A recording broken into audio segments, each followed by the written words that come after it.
The Rogue Prince of Persia is one of the latest additions to the GFN library and the newest entry into the franchise itself. Today we're going to be taking a look at the game running at 4K off a GeForce Now Ultimate instance, so let's dive right in and get to it.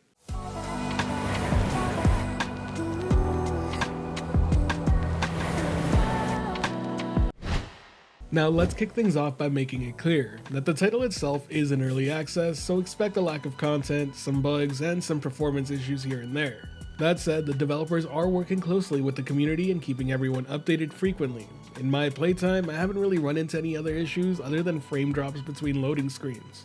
And thankfully, that's pretty much the worst I have to say about the game, because outside of that, I think it's fantastic.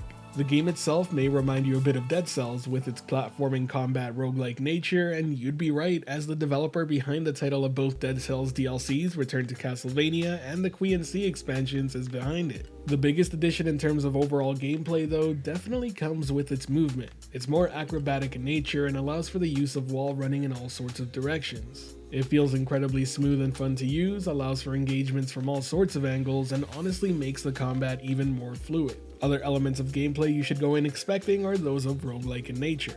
There will be multiple weapons that all play differently and allow you for different forms of engagement in combat. For example, you have the fast and quick daggers for up close combat, but you can also find a spear that'll allow you to throw it and deal damage at range.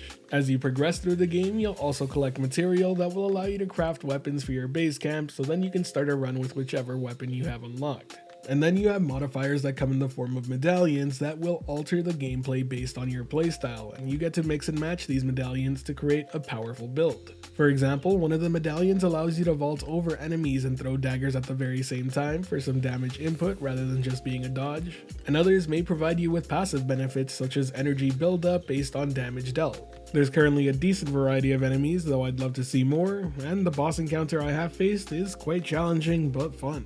When you take all of the gameplay elements and put them together, you have a really solid foundation here, and I believe they're really onto something. It's already a very impressive release for early access, and I believe it'll only get better as more and more content gets added. It should also go without saying that the presentation of the game is also fantastic. It looks great, has a unique art style, and it has colors that really pop. Every level backdrop has a unique design that's pretty memorable, and when it comes to sound design, everything sounds great, and I gotta give a huge shout out to those behind the music.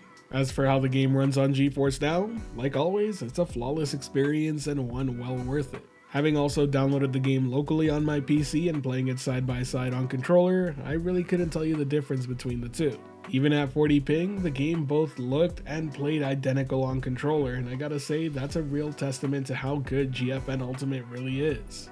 And that shouldn't come as too much of a surprise if you've been watching my videos for any sort of time, but I do like to include it in these videos as someone always asks how it feels. Overall though, do I recommend checking out the Rogue Prince of Persia?